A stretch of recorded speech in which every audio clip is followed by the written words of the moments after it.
नमस्कार बच्चों, लर्न हिंदी की कक्षा में आपका स्वागत है।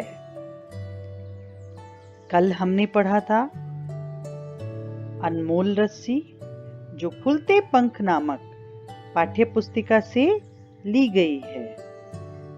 तो आज हम पढ़ेंगे अनमोल रस्सी की व्याकरण। क्या पढ़ेंगे बच्चों? आज हम अनमोल रस्सी की व्याकरण, और व्याकरण में भी हम क्या पढ़ेंगे? लिंग और वचन। लिंग और वचन। बच्चों, क्या आप जानते हैं लिंग किसे कहते हैं?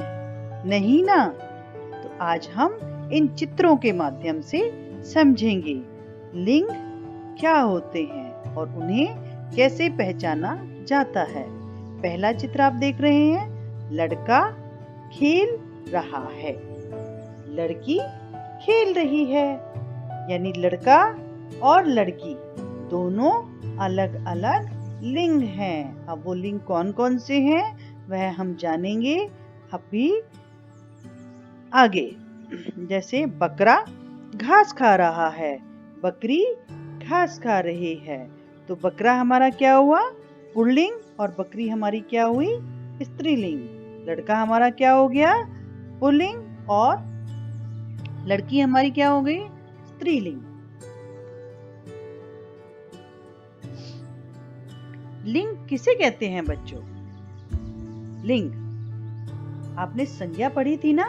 यस, संज्ञा पढ़ी थी ना, किसी व्यक्ति, स्थान के नाम को संज्ञा कहते थे।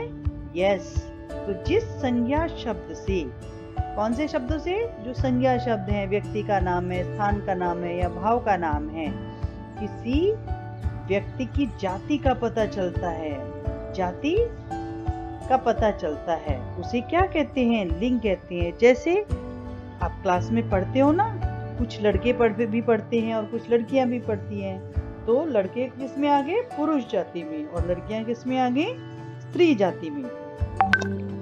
तो हम अभी उनके उदाहरण देखेंगे। क्या देखेंगे? हम उनके उदाहरण देखेंगे। जैसे अपने आसपास की चीजों को देख के सोचो कि कौन कौन से उदाहरण हो सकते हैं। जैसे पुरुष जाति में क्या क्या देखा हमने? यहाँ सामने चित्र दिखाई दे रहा है, बैल। बैल क्या है? ये एक पुरुष जाति का उदाहरण है। बकरा, मोर, मोहन, लड़का आदि, ये कौन कौन सी जाति? इस तरह से हमारे आसपास बहुत सारे पुरुष जाति के उदाहरण हैं। उसी प्रकार से जैसे पुरुष जाति होती है, उसी प्रकार से स्त्री की भी जाति होती है। जैसे अब अपने आसपास देखो, आपके घर में कौन कौन है? मम्मी है, दादी है, दीदी है। यस, ये किसके उदाहरण हैं?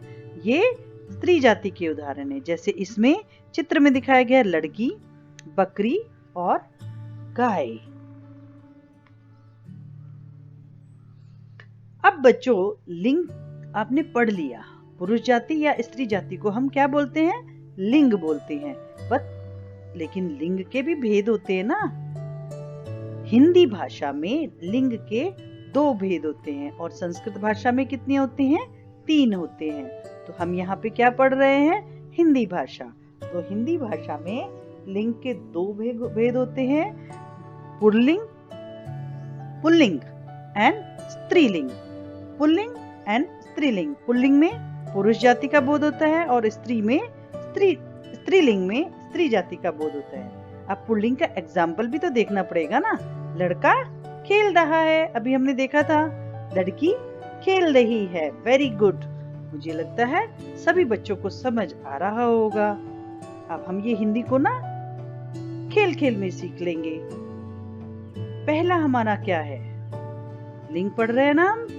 पहला हमारा क्या है? भेद, पुल्लिंग। पुल्लिंग क्या है बच्चों? जिन संज्ञा के शब्दों से पुरुष जाति का पता चलता है उसे क्या बोलते हैं? पुल्लिंग कहते हैं। जैसे अब थोड़ा सा सोचना शुरू करो, आपके आसपास में कौन कौन से पुल्लिंग दिखाई दे रहे हैं? घर के अंदर पापा दिखाई देते हैं, वो क्या हैं? पुल्लिंग। और कौन दिखाई दे रहा है? दादाजी दिखाई दे रहे हैं, यस, वो क्या है? पुल्लिंग। और कौन दिखाई दे रहा है? भैया, वो क्या है? पुल्लिंग। तो अब हम कुछ उसके उदाहरण यहाँ पर भी देखेंगे। ये कौन दिखाई दे रहा है? लड़का, राजा, बकरा, बैल, शेर। ये किसके उदाहरण हैं? ये कौन सी जाति के उदाहरण हैं? पुल्लिंग। वेरी गुड, सारे बच्चे अच्छे से याद कर रहे हैं। स्त्रीलिंग, जिन संज्ञा शब्दों से स्त्री जाति का पता चलता है। क्या पता चलता है कि वो स्त्री जाति की है, उसे क्या बोलते हैं? स्त्रीलिंग। अभी अपने घर में आसपास देखो कौन कौन है, अपने आस पड़ोस में देखो। यदि हम यह क्रियाकलाप करेंगे कि आसपास की चीजों को सोचेंगे तो हमें हमारा जल्दी से याद हो जाएगा। घर में देखो कौन है स्त्रीलिंग में? मम्मी है, यस। दादी है, वेरी गुड। और ताई जी भी है ना? नानी जी भी हैं, मौसी जी भी हैं। ये सब कौन हुए? स्त्रीलिंग के उदाहरण हैं। और आपके घर में गाय भी होगी ना? आपने गाय देखी होगी, बकरी देखी होगी, तो ये सब स्त्रीलिंग के उदाहरण हैं। अभी हम यहाँ देखते हैं चित्र में कौन कौन दिखाई दे रहा है। लड़की, ये किसका उदाहरण है? स्त्रीलिंग का। बकरी, माता, रानी, गाय और औरत। तो बच्चों, आज हमने क्या पढ़ा? लिंग किसे कहते हैं? लिंग के दो कितने भेद होते हैं? तो लिंग किसे कहते हैं? किसी जाति का बोध कराने के लिए वाले शब्दों को लिंग कहते हैं। यानी वो स्त्री जाति का है या पुल्लिंग जाति का है। पुल्लिंग किसे कहते हैं? पुल्लिंग जिससे हमें पुरुष जाति का बोध होता है, स्त्रीलिंग जिससे हमें स्त्री जाति का बोध होता है। अब बच्चों, पुल्लिंग से स्त्रीलिंग बनाने के लिए नियम तो बहुत सारे हैं। क्या है? नियम बहुत सारे हैं, लेकिन हम आज यहाँ इस कक्षा में उतने ही नियम पढ़ेंगे जितने हमें अपने अभ्यास को हल करने की आवश्यकता है। जो हमें अनमोल रस्सी नामक पाठ में कुछ अभ्यास कार्य दिया गया है, कुछ हमें कुछ प्रश्न दिए गए हैं, उनको हल करने के लिए आवश्यकता है। पहला है हमारा, यदि हमारे संज्ञा शब्दों में, यदि हम संज्ञा शब्द जो है वो पुल्लिंग में है, उसमें हम बड़ी ई की मात्रा लगा देते हैं तो वह स्त्रीलिंग में बदल जाता है। जैसे एग्जाम्पल के उदाहरण के रूप में हम देखेंगे, युवक, युवती। दादा में हमने क्या लगा दिया? बड़ी की मात्रा लगा दी तो दादी बन गई। चाचा, चाची। ठीक है, सबको समझ आ रहा है? Very good. अब कुछ संज्ञा शब्दों में यदि हम इया जोड़ दे, कोई भी संज्ञा शब्द देखना पड़ेगा उनको ध्यान से। कुछ संज्ञा शब्द को आप याद कर लोगे तो आराम से उनको कर पाओगे। चूहा, चूहा। बंदर, बंदरिया। अब इसमें क्या था? बंदर था, इसमें इया लगा दिया हमने, यानी ई की मात्रा लगा दी और या लगा दिया तो बंदरिया बन गया। संज्ञा शब्दों में इका जोड़कर। अब कुछ संज्ञा शब्दों में बेटा पुल्लिंग है, उनमें आप इका लगा दोगे, यानी ई की मात्रा छोटी की और का लगा दोगे तो आपका वह स्त्रीलिंग में बदल जाएगा। जैसे बालक, बालिका, सेवक, सेविका। वेरी गुड, मेरे सारे बच्चों को याद हो गया। मेरे सारे बच्चे ना हिंदी बहुत अच्छे से पढ़ रहे हैं। अब हम हिंदी भाषा का अच्छे से ज्ञान प्राप्त करेंगे।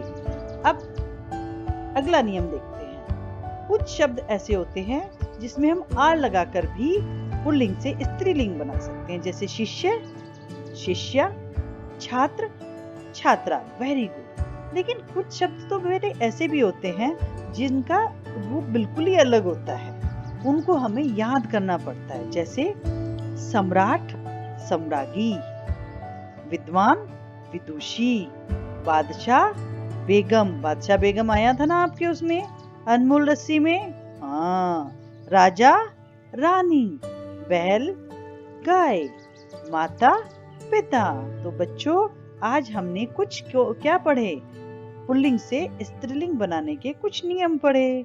सारे बच्चे ये सारे शब्द याद करेंगे ताकि आपके शब्दकोश में वृद्धि हो जाए।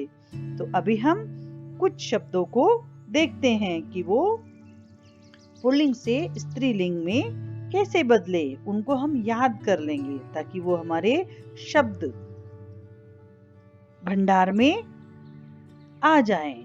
कवि, कवित्री, साधु, साध्वी, दादा, दादी, घोड़ा, घोड़ी, शिष्य, शिष्या, धोबी, धोबिन, पंडित, पंडिताइन, हाथी, हथनी, ठाकुर, ठकुराइन, नर, मादा, पुरुष, स्त्री, युवक, युवती, मोर, मोरनी। Very good.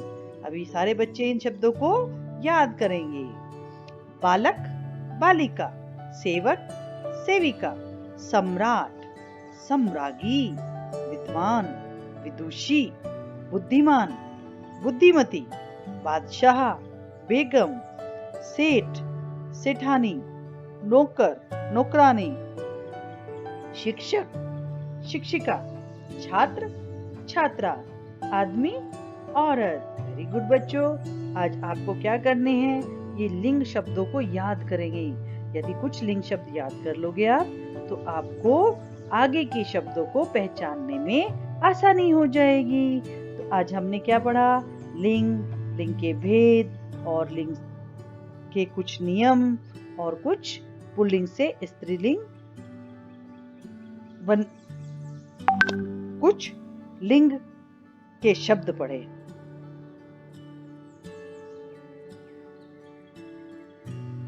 तो अब इन लिंगों का प्रयोग हम बेटा सेंटेंस में कैसे करते हैं वो भी हमें देखना पड़ेगा।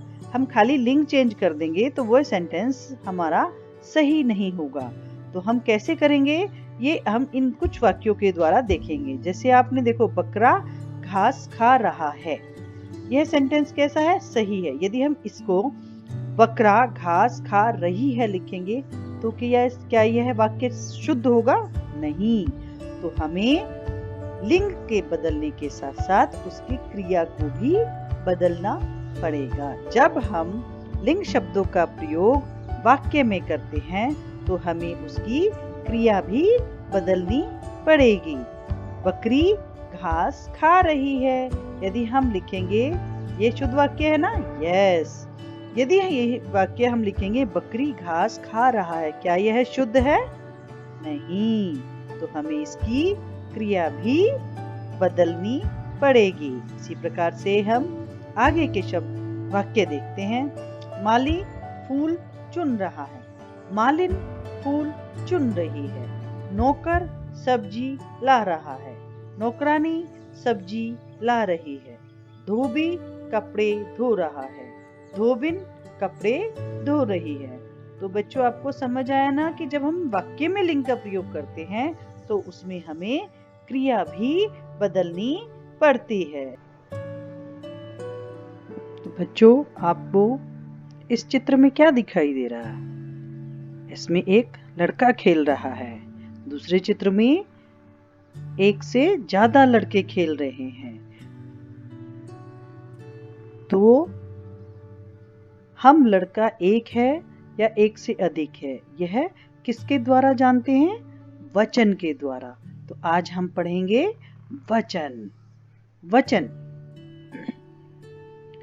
वचन आपको पता है बच्चों किसको कहते हैं, जिसमें एक संख्या हो और जिसमें एक से अधिक संख्या हो, उनको क्या बोलते हैं, वचन बोलते हैं। जिसके द्वारा हम एक है चीज वो या अनेक है वो पहचान सके, उसे हम सिंपल भाषा में, सरल भाषा में वचन कहते हैं। वचन की परिभाषा,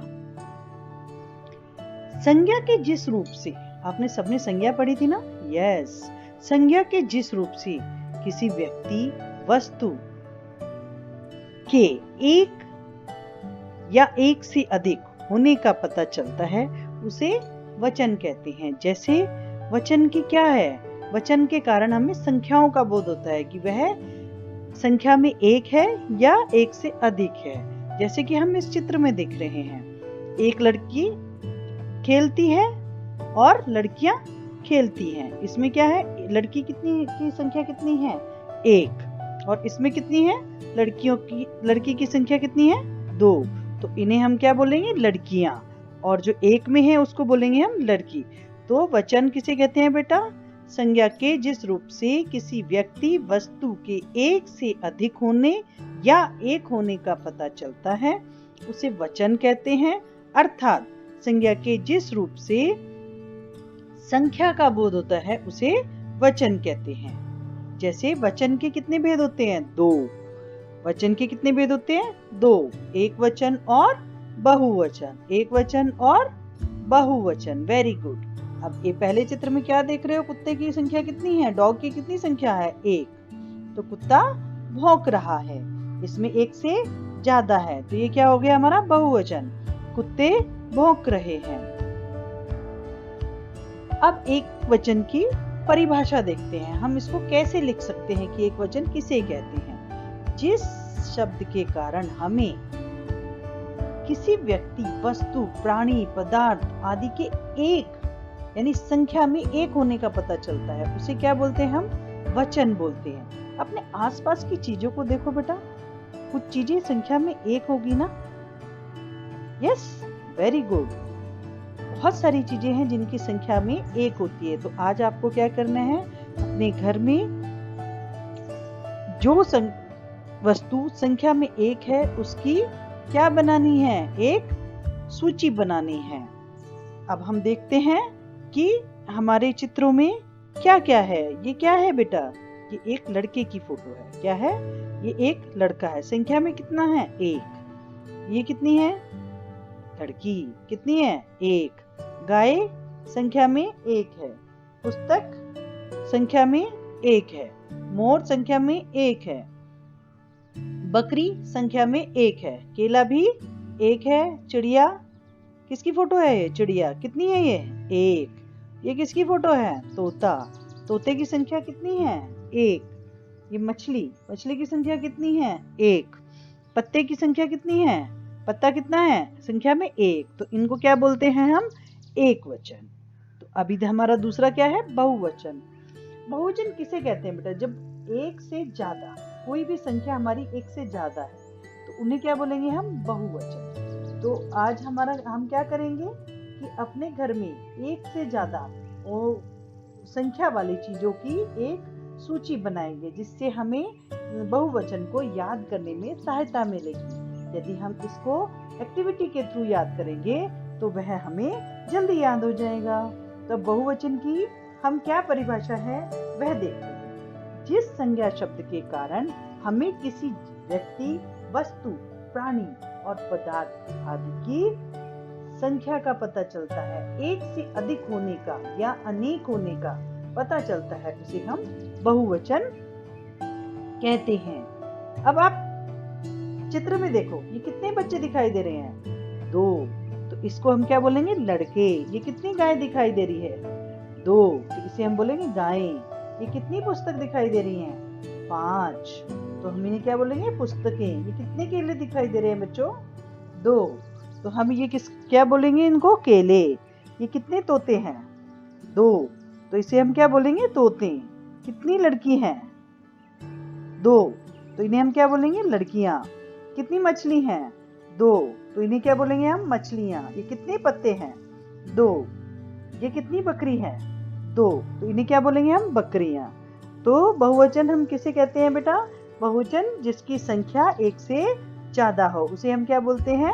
बहुवचन। तो अभी हम कुछ बहुवचनों को याद भी करेंगे, ठीक है बच्चों, ताकि आपको आगे वाक्यों में उन्हें पहचानना बहुत आसान हो जाए। अब बच्चों, वचन को परिवर्तन करने के बहुत सारे नियम हैं। कितने नियम हैं?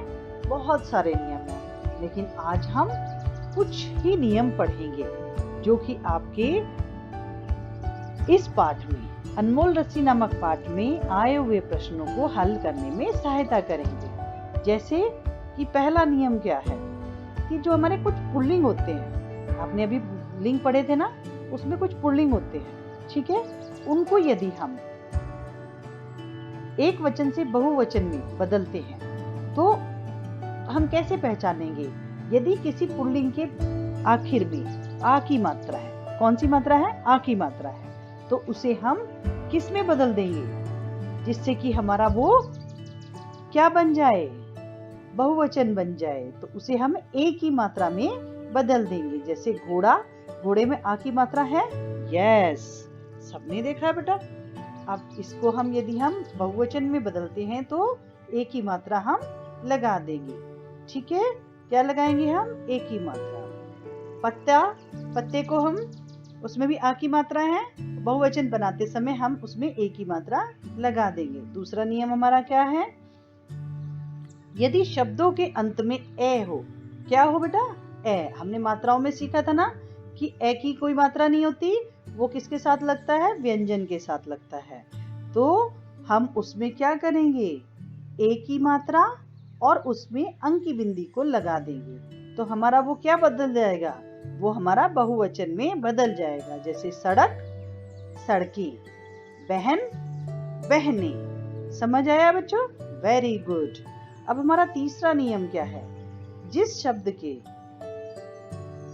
ज्यादातर वो जो शब्द होते हैं वो स्त्रीलिंग में होते हैं, जैसे जिन शब्दों के आखिर में बड़ी ई की मात्रा होती है, कौन सी मात्रा होती है, बड़ी ई की मात्रा होती है, तो उसे हम किस में बदल देते हैं, या की मात्रा में बदल देते हैं। तो छोटी ई में बदलकर और उसमें क्या लगा देते हैं, या। जैसे थैली है तो थैली की मात्रा में को, बड़ी ई की मात्रा को छोटी में बदल देंगे और उसमें या लगा देंगे, तो क्या बन जाएगा हमारा, थैलियां। उसी प्रकार से हवेली, हवेलियां, तितली, तितलियां, मछली, मछलियां। वेरी गुड बच्चों, आज आप सारे नियम अच्छे से याद करेंगे। अभी हम देखते हैं अपना कुछ वचन, उनको हमें याद करना है और हमें अब जो हमने नियम पढ़े हैं उनको लगाने की कोशिश करनी है। जैसे हमारा पहला शब्द है रस्सी। रस्सी में हमारा कौन सा नियम लगेगा, बड़ी ई की मात्रा है, तो इसे हम छोटी ई में बदल देंगे और या लगा देंगे। रस्सी, रस्सियां। थैली, सेम नियम लगेगा, थैलियां। पत्नी, पत्नियां। हवेली, हवेलियां। अब बच्चों देखो, दूसरा नियम हमने क्या पढ़ा था, दूसरा नियम हमने पढ़ा था सड़क। सड़क शब्द है ना, इसमें क्या है, ए की मात्रा है, क्योंकि ए की कोई मात्रा नहीं होती तो इसमें क्या है, का व्यंजन है। तो इसमें हम क्या लगाएंगे, ए की मात्रा और अंक की बिंदु। तो हमारा क्या बहुवचन में बदल जाएगा, सड़क, सड़कें, बहन, बहनें, चाल, चालें, आंख, आंखें, पुस्तक, पुस्तकें, किताब, किताबें। तो बच्चों आज आप ये कुछ शब्द हैं जो एक याद करेंगे, जिससे आपको याद रहेंगे कि हम इनको एक वचन से बहुवचन में कैसे परिवर्तित करते हैं। और यदि हमें बहुवचन दिया जाए तो हम उसे कैसे परिवर्तित करेंगे। जैसे थैलियां दी हैं तो हम छोटी ई की मात्रा को बड़ी ई में बदल देंगे और यहाँ हटा देंगे तो हमारा थैली बन जाएगा। तो बच्चों अब हम इन शब्दों को, जो वचन है, उनको देखते हैं कि वाक्यों में कैसे प्रयोग करते हैं। जिस प्रकार से हमारे लिंग में हम यदि शब्द वाक्य में बदलते हैं तो उसमें हमें क्रिया में भी परिवर्तन करना पड़ता है, उसी प्रकार से हमें वचन में भी, क्रिया में भी परिवर्तन करना पड़ेगा, तभी वह वाक्य शुद्ध होगा। मछली पानी में तैर रही है। मछलियां, अब मछली का यदि हमने मछलियां परिवर्तित किया है तो हमें रही है को रही है में बदलना पड़ेगा, यानी है के ऊपर हमें बिंदी लगानी पड़ेगी। जहां भी हमारा बहुवचन होगा वहां पे हम क्या करेंगे, है के ऊपर बिंदी लगा देंगे। तो मछलियां पानी में तैर रही हैं। इसी प्रकार से राखी सुंदर है, राखियां सुंदर हैं। घोड़ा दौड़ रहा है, घोड़े दौड़ रहे हैं। लड़की पढ़ रही है, लड़कियां पढ़ रही हैं। यानी आपको क्रिया में भी अंकीय बिंदु लगानी पड़ेगी। तो आज हमने क्या पढ़ा बेटा, हमने पढ़ा लिंग। लिंग किसे कहते हैं, लिंग के कितने भेद होते हैं, उनकी परिभाषा, उनके शब्द, वाक्यों में लिंग का कैसे प्रयोग किया जाता है, वचन, वचन की परिभाषा, वचन के शब्द, वचन को वाक्य में कैसे प्रयोग किया जाता है, और लिंग और वचन को परिवर्तन करने के कुछ नियम। तो मुझे आशा है कि सारे बच्चों को यह अच्छे से समझ आ गया होगा। अब सारे बच्चे इन नियमों के आधार पर ही अपनी पाठ्य पुस्तिका के पाठ 2 अनमोल रस्सी में आए हुए कुछ प्रश्नों को हल करेंगे। तो बच्चों, मुझे आशा है कि यह विषय आपको अच्छे से समझ आ गया होगा। यदि आपको यह विषय अच्छे से समझ आ गया है और मेरी वीडियो अच्छी लगी है तो आप इसे लाइक करें, शेयर करें और सब्सक्राइब करें, ताकि मैं आपके लिए और अच्छी से अच्छी वीडियो बना सकूं, जिससे आप हिंदी को बहुत आसान तरीके से याद कर सके। सो बच्चों, फिर मिलते हैं एक नई क्लास में नए विषय के साथ। बाय बाय बच्चों।